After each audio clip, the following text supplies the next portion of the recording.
Attention 232. This is the launch director performing the final poll for launch. Verify no constraints and go for launch. Program chief, have no constraints and go for launch. I have no constraints and are go for launch. Weather has no constraints and weather is go for launch. You are looking at the world's most powerful rocket. Artemis 1 embodies the hard work of thousands across the world, determined to explore for the benefit of all. After years of testing and talking and testing some more, Artemis 1 finally carried the dreams and aspirations of the world back to the moon. I knew this would be an exciting mission. I mean, we haven't left low Earth orbit in over 50 years. Nobody on my team had done it. Most of them weren't even alive back when we did it last. It has been a culmination of many years of hard work. It certainly represents a lot of that design and effort that we have put in to build the first human spacecraft for NASA in over 50 years. It sent a message to the world that we have laid the foundation for a generational rocket. We are not just going to the moon, we're going to prove that we can live and work on the moon and establish an outpost on the moon for future distant exploration out to Mars and beyond. I'll never forget coming in the afternoon and everything is just working per the timeline, and you're starting to feel like, you know, today might be our day. Great news, no constraints to launch. You know, I'm sitting on the console at my station and things have been pretty quiet, and you know, you start to get this sense like this thing's going to go this time. And here we go.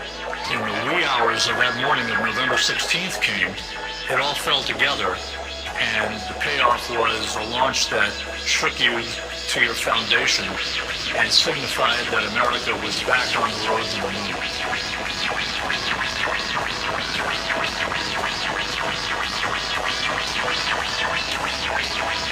And when that vehicle lifted off the pad, the windows began to shake, and the building announces that that vehicle is flying. I was overwhelmed with joy and excitement, not just so much for me, but for the entire team, for the country. It was eye-watering. And I was tearing up. What an amazing accomplishment for this team. I'm still shaking a little bit. That never gets old. That is always one of the coolest things you'll ever see in your entire life.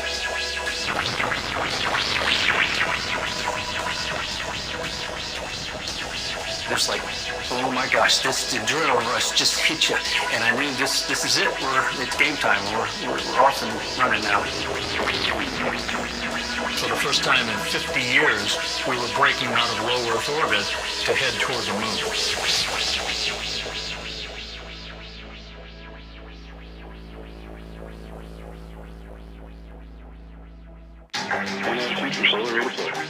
All deploy initiated. Copy. Pilot Piano, 4 solar ready to release. After the vehicle was put in its preliminary orbit, meaning Orion and the ICPS, we had to wait for translunar injection, and that was a whole different game. Let's go have a big burn and let's go lunar. Let's do it. Now, if you think about hitting a keyhole in the sky, it was all about that translunar injection burn from the ICPS. Without a perfect burn from the ICPS, we weren't going to the moon. We certainly weren't going in the right place.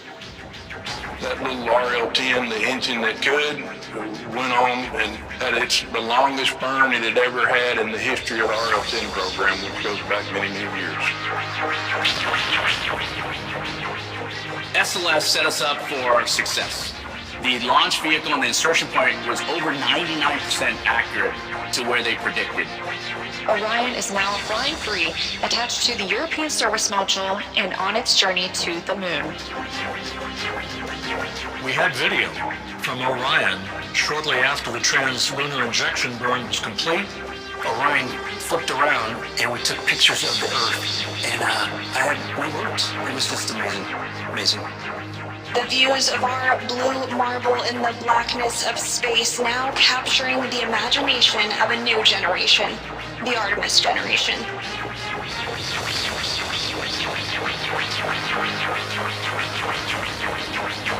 It was 4 days to cross the line of demarcation to enter what is called the lunar sphere of influence, and you could see the Earth beginning to recede.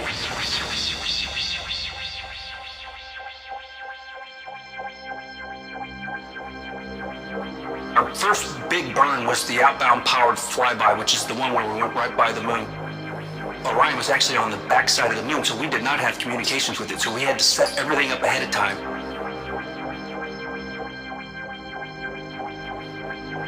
And we lost the signal. We waited, held our breath, said some prayers, and then sure enough, it came out from the backside of the moon, and we were on our way to the distant retrograde orbit. Distant retrograde orbit, we're going to be about 38,000 miles away from the lunar surface. Artemis 1 traveled approximately 268,000 statute miles from Earth. One of the really fantastic moments during the mission was when we saw the first image of the farthest point that any human spacecraft has gone before. We see these images downloaded real time, and we would sit in the rooms and we would just pause the meeting. We'd pause the discussion, go, look at that picture. It's almost unreal. They really represented as if we were there on board the spacecraft, looking at the moon and looking at Earth, our home. We're continuing to get some spectacular views from the Orion spacecraft. Orion now has its sights set on home. NASA's newest moon explorer, now less than 2 hours away to complete its shakedown mission.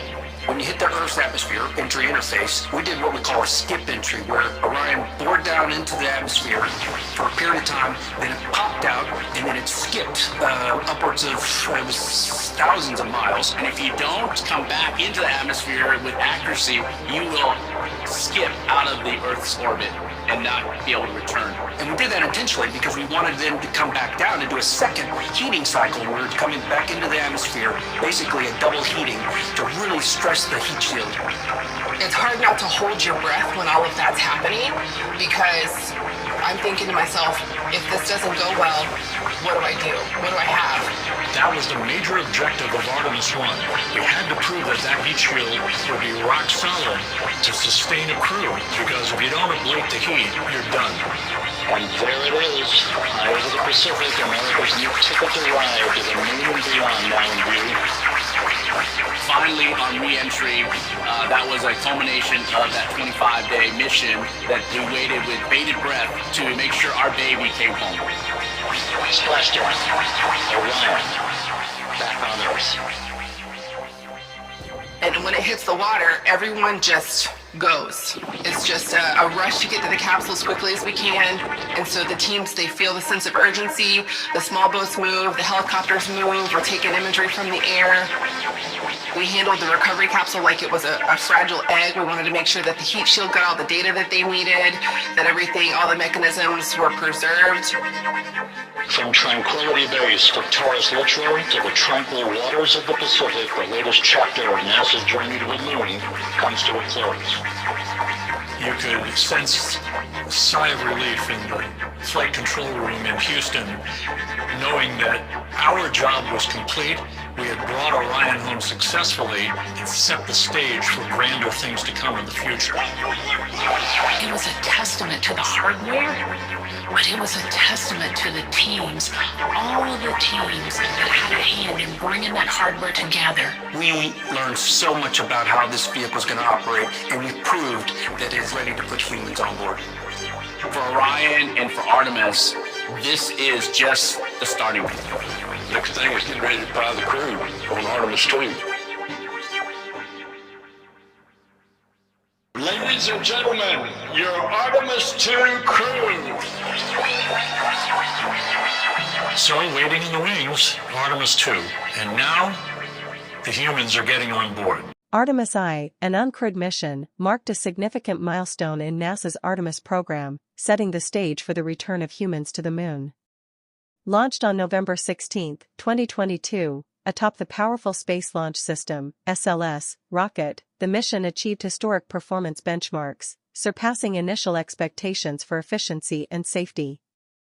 During its 25.5-day journey, the Orion spacecraft traveled farther than any spacecraft designed for human occupancy, reaching a record distance of over 270,000 miles from Earth. It successfully completed multiple critical objectives, including testing the SLS rocket and Orion systems in the rigors of deep space. Orion endured extreme environmental conditions, such as high radiation levels, while demonstrating its ability to protect future astronauts. The spacecraft also executed precise trajectory maneuvers, proving the reliability of its navigation and propulsion systems. Artemis I provided invaluable data that exceeded efficiency projections. For instance, Orion's power, thermal, and propulsion systems performed with remarkable precision, conserving resources and extending mission flexibility.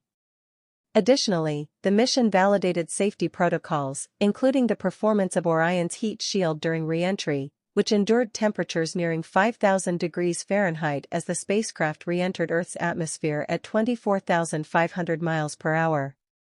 The success of Artemis I has set new safety baselines for human exploration, ensuring that systems meet or exceed the stringent requirements for crewed missions. Engineers and scientists have used this data to refine designs and operations for Artemis II, the program's next major step. Artemis II, scheduled for launch in late 2024, will be the first crewed mission of the program. This mission will see a 4-person crew, including the first Canadian astronaut to travel beyond Earth's orbit, fly around the Moon aboard Orion. Artemis II will further test life support systems, communication technologies, and crew capabilities, bringing humanity closer to sustainable lunar exploration. Building on the momentum of Artemis I, this mission represents a crucial leap toward establishing a permanent human presence on the Moon and paving the way for Mars exploration.